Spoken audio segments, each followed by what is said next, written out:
சங்கீத்சன் அவர்களை உடனடியாக இந்த அரசு விடுவிக்கவில்லை என்றால் வடக்கு கிழக்கு தழுவிய ஒரு மாபெரும் போராட்டத்திற்கு மக்கள் தயாராகிறார். ஒரு பாடசாலையின் விளையாட்டு போட்டியிலே சோடிக்க முடியாது. பாடசாலை விளையாட்டு போட்டி நடத்தினால் பயங்கரவாத தடை சட்டம், பாடினால் பயங்கரவாத தடை சட்டம், பேசினால் பயங்கரவாத தடை சட்டம், ஒன்று கூடினால் பயங்கரவாத தடை சட்டம். இந்த நாட்டிலே நீங்கள் என்ன நல்லிணக்கம் சொல்கிறீர்கள்? அரச பயங்கரவாதம் தலைவிரித்து ஆடுகிறது. அரச பயங்கரவாதத்தினுடைய ஒவ்வொரு செயல்களையும் நீங்கள் எடுத்து செய்கிறீர்கள். அரசு பொறுப்படுத்த காலத்திலிருந்து அபிவிருத்தி என்ற வார்த்தைகளை நீங்கள் சொல்லிக் கொள்கிறீர்கள். ஆனால் அபிவிருத்தி என்பது நடந்ததாக தெரியவில்லை. எழுதுகின்ற உரிமை தடுக்கப்பட்டிருக்கிறது, பாடுகின்ற உரிமை தடுக்கப்படுகிறது, கூட்டம் கூடுகின்ற உரிமை தடுக்கப்படுகிறது. பயங்கரவாத தடை சட்டத்தை வைத்தே நீங்கள் இதனை செய்கின்றீர்கள். ஜனாதிபதி தனக்கு இருக்கின்ற அதிகாரத்தை பயன்படுத்தி இதனை செய்கின்றார். ஜனாதிபதி ஏன் தனக்கு இருக்கிற அதிகாரத்தை பயன்படுத்தி சங்கீத்சனை ஏன் விடுதலை செய்யவில்லை? குருந்தூர் மலையிலே பிகாரை கட்ட வேண்டாம் என்று நீதிமன்றம் கட்டளையிட்ட பிற்பாடும் பிக்குமார்களால் அங்கே நீதிமன்ற கட்டளையை மீறி அந்த இடத்திலே பிகாரை கட்டப்பட்டது. அரசாங்கத்தினால் இதுவரை அதனை தடுக்க முடிந்திருக்கிறதா? அதனை தடுக்க முயன்ற நீதவானை பழி வாங்கினீர்கள். அவர் நாட்டை விட்டு ஓட வேண்டிய நிலைக்கு நீதியரசர் சுவர்ணராஜா நாட்டை விட்டே போனார். ஜேஆர் சொன்னார், போர் என்றால் போர், சமாதானம் என்றால் சமாதானம் என்று சாதாரண நிரபராதிகளாக இருந்த மக்களை பார்த்து போரை அறைகூவல் செய்த ஜேஆருடைய தொடக்கத்தை இப்பொழுதும் கூட 50 ஆண்டுகள் கடந்து வந்தும் கூட நீங்களும் இன்னும் கற்றுக்கொள்ளவில்லை என்றால் அரசியல் பிழைத்தோர்க்கு அறம் கூற்றாகும். அந்த அரசியல் பிழைத்ததனால் கோத்தபாயா 2 வருடங்களிலே வீட்டை விட்டு போனார். இந்த நாட்டினுடைய ஆட்சியை விட்டு போக வேண்டிய சூழல் அவருக்கு வந்தது. அதே போலதான் மஹிந்த ராஜபக்ச திரும்ப வர முடியவில்லை. குறிப்பாக கடந்த வாரம் யாழ்ப்பாணத்திலே வைத்து கிளிநொச்சி உதயநகர் கிழக்கு கிளிநொச்சியைச் சேர்ந்த கணேஷ்குமார் சங்கீத்சன் அவர்கள் கைது செய்யப்பட்டார்கள் பயங்கரவாத தடை சட்டத்தின் கீழ். இந்த நாட்டில் ஒரு பாடல் பாடியதற்காக ஒரு காலத்தின் செய்தியை கண்ணாடியாக சொல்லுகின்ற ஒரு கலைஞன் பயங்கரவாத தடை சட்டத்தின் கீழ் கைது செய்யப்பட்டு இன்று சிறையிலே அடைக்கப்பட்டிருக்கிறார். இது மிகவும் வரலாற்றிலே ஒரு துயரமான சம்பவம். உங்களுக்கு தெரியும், கௌரவ தலைமை தாங்கும் உறுப்பினர் அவர்களே, இந்த நாட்டில் 78ஆம் ஆண்டிலே கொண்டு வரப்பட்ட பயங்கரவாத தடை சட்டம் என்பது சிங்கள இளைஞர்களையும் தமிழ் இளைஞர்களையும் மிக மோசமாக பாதித்திருந்தது. இன்று அரசமைத்திருக்கிற ஜேவிபி என்பிபியாக இருக்கலாம் மாற்றம் பெற்றிருந்தாலும் கூட 60,000க்கும் மேற்பட்ட சிங்கள இளைஞர்களும் யுவதிகளும் மிக மோசமாக படுகொலை செய்யப்படுவதற்கும் இந்த நாட்டிலே மிக மோசமாக அழிக்கப்படுவதற்கும் இந்த பயங்கரவாத தடை சட்டத்தை அப்போதிருந்த ஐக்கிய தேசிய கட்சி அரசாங்கத்தைச் சேர்ந்த ஜேஆர் ஜெயவர்தன, பிரேமதாசா போன்றவர்கள் மிக கொடூரமாக அதனை பயன்படுத்தி இருந்தார்கள்.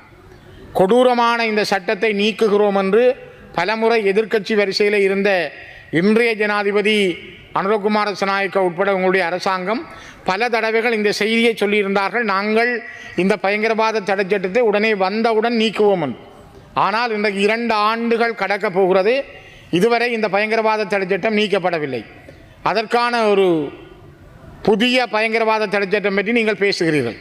ஒரு கோடு இருக்கிறது, அதற்கு இன்னொரு பெரிய கோட்டை கீறுகிறீர்களே தவிர ஆனால் அதனை நீக்குகின்ற நிலையில் இல்லை. இந்த பயங்கரவாத தடை சட்டத்தின் ஊடாகத்தான் இந்த நாட்டிலே தமிழ் மக்கள் மிக கொடுமைகளை சந்தித்தார்கள்.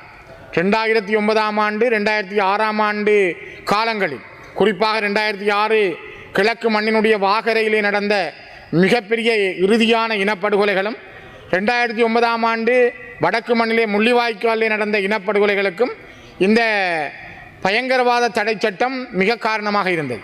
இந்த சட்டத்தை பயன்படுத்தி இன்று கணேஷ்குமார் சங்கீத்சன் கைது செய்யப்பட்டிருக்கிறார். அவர் ஒரு பாடல் பாடியிருந்தார். இந்த நாட்டிலே பாடுகின்ற உரிமை தடுக்கப்பட்டிருக்கிறதா? அப்படி என்றால் இந்த சபையிலே நீங்கள் சொல்ல வேண்டும். பேசுகின்ற உரிமை தடுக்கப்பட்டிருக்கிறதா? தீபச்செல்வன் புத்தகங்களை எழுதியிருந்தார். இந்தியாவிலிருந்து வந்த புத்தகங்கள் சுங்க திணைக்களத்தில் தடுத்து வைக்கப்பட்டிருக்கிறது. எழுதுகின்ற உரிமை தடுக்கப்பட்டிருக்கிறது, பாடுகின்ற உரிமை தடுக்கப்படுகிறது, கூட்டம் கூடுகின்ற உரிமை தடுக்கப்படுகிறது. பயங்கரவாத தடை சட்டத்தை வைத்தே நீங்கள் இதனை செய்கின்றீர்கள். இன்று அதனை இன்னும் மெருகூட்டுவதற்காக இன்றைய சட்ட மூலத்தையும் ஜனாதிபதி தனக்கு இருக்கின்ற அதிகாரத்தை பயன்படுத்தி இதனை செய்கின்றார். ஜனாதிபதி ஏன் தனக்கு இருக்கிற அதிகாரத்தை பயன்படுத்தி சங்கீத்சனை ஏன் விடுதலை செய்யவில்லை? தொடர்ந்தும் சங்கீத்சன் என்கின்ற ஒரு சாதாரண இளைஞன், ஒரு பாடகன், ஒரு கலைஞனை விடுவிக்க சொல்லி பல இடங்களிலும் மக்கள் போராடுகின்றார்கள். நேற்று காலை வவுனியாவில், நேற்று வெல்வெட்டித்துறையில், அதற்கு முதல் கிளிநொச்சியில், இன்று பல்வேறு இடங்களில் மக்கள் திரண்டு போராடுகிறார்கள். இப்பொழுதும் நான் இந்த இடத்திலே உயர்ந்த சபையிலே சொல்லுகிறேன், நீங்கள் அவர்களை விடுவிக்கவில்லையானால் சங்கீத்சன் அவர்களை உடனடியாக இந்த அரசு விடுவிக்கவில்லை என்றால் வடக்கு கிழக்கு தழுவிய ஒரு மாபெரும் போராட்டத்திற்கு மக்கள் தயாராகிறார்கள். இளைஞர்கள் பாதிக்கப்பட்டிருக்கிறார்கள், பேச முடியாமல் இருக்கிறார்கள். அரசு பொறுப்படுத்த காலத்திலிருந்து அபிவிருத்தி என்ற வார்த்தைகளை நீங்கள் சொல்லிக் கொள்கிறீர்கள். ஆனால் அபிவிருத்தி என்பது நடந்ததாக தெரியவில்லை. கைதுகளும் அடக்குமுறைகளும் இந்த நாட்டிலே மிக கோலோச்சி மேலோங்கி இருக்கிறது. அண்மையிலே யாழ்ப்பாண மேல் நீதிமன்றத்தினுடைய நீதிபதியாக இருந்த அலெக்ஸ் ராஜா 2 மாதங்களில் திடீரென பதுளை மாவட்டத்துக்கு மாற்றப்பட்டார். அலெக்ஸ் ராஜா நீதவான் நியமிக்கப்பட்டு அவர் சில வழக்குகளை முன்னிலைப்படுத்துகின்ற பொழுது நீதியான நீதவான்கள் உடனடியாக கலைக்கப்படுகிறார்கள்.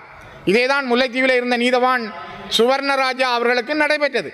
ஆகவே நீங்கள் கொண்டு வருகிற சட்டம் மக்களுக்கான சட்டம், நீதிக்கான சட்டம் என்பது நீதித்துறையையே கேள்விக்குட்படுத்தி இருக்கிறது.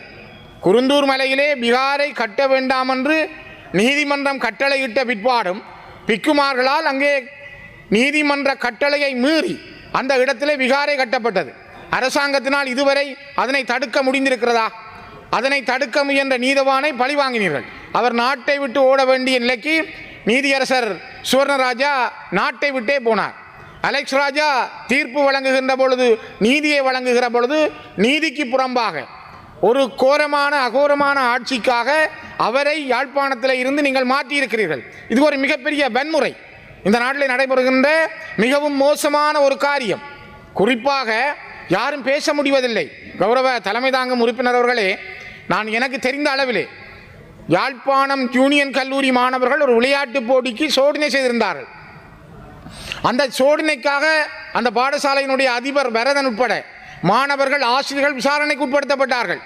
அதே போலதான் கிளிநொச்சி மாவட்டத்தினுடைய கோணாவில் மகா வித்தியாலயத்திலே விளையாட்டு போட்டியிலே சோதனைகள் செய்திருந்த காரணத்தால் அந்த பாடசாலையினுடைய அதிபர் அம்பிகைவாகன் உட்பட ஆசிரியர்கள் மாணவர்கள் விசாரணைக்கு உட்படுத்தப்பட்டார்கள். ஒரு பாடசாலையின் விளையாட்டு போட்டியிலே சோடிக்க முடியாது. பாடசாலை விளையாட்டு போட்டி நடத்தினால் பயங்கரவாத தடை சட்டம், பாடினால் பயங்கரவாத தடை சட்டம், பேசினால் பயங்கரவாத தடை சட்டம், ஒன்று கூடினால் பயங்கரவாத தடை சட்டம். இந்த நாட்டில் நீங்கள் என்ன நல்லிணக்கம் சொல்லுகிறீர்கள்? இங்கே நீதி அமைச்சர் அவர்கள் இருக்கிறார், கௌரவ அமைச்சர்கள் இருக்கிறீர்கள். தயவு செய்து சிந்தித்து பாருங்கள். இந்த சட்டத்தால் பாதிக்கப்பட்டவர்கள் நீங்கள் என்று நாங்கள் சொல்லுகிறோம். கதிராமத்து அழகி, மனம்பேரி உட்பட பலரை கொன்று நிர்வாணமாக்கி ரோட்டில் இழுத்து சென்று சுட்டு படுகொலை செய்த இந்த நாட்டினுடைய வரலாறு, எங்களுடைய சகோதரர்கள் மிக மோசமாக கொல்லப்படுவதற்கும், இறுதி யுத்தத்தை கோட்டபாய ராஜபக்ச அவர்கள் இந்த மண்ணிலே முள்ளிவாய்க்காலில் 4 லட்சம் மக்கள் இருந்த பொழுது 75,000 பேர் தான் இருக்கிறார்கள் என்று கூறி உணவு அனுப்பாமல், மருந்து அனுப்பாமல், கொத்து குண்டுகளையும் பொஸ்பரஸ் குண்டுகளையும் வீசி அந்த மக்களை கொடூரமாக கொலை செய்த தொடர்கின்றது. குறிப்பாக அரசியல் பிழைத்தோர்க்கு அறம் கூற்றாகும் என்பது சிலப்பதிகாரம். சிலப்பதிகாரத்தை நீங்கள், அது சிங்களத்தோடும் சில அதுக்கான விஷயங்கள் அதில் உண்டு, படித்து பாருங்கள். அரசியல் பிழைத்தோர்க்கு அறம் கூற்றாகும். அந்த அரசியல் பிழைத்ததனால் கோத்தபாயா 2 வருடங்களிலே வீட்டை விட்டு போனார். இந்த நாட்டினுடைய ஆட்சியை விட்டு போக வேண்டிய சூழல் அவருக்கு வந்தது. அதே போலதான் மஹிந்த ராஜபக்ச திரும்ப வர முடியவில்லை. யோசித்து பாருங்கள்.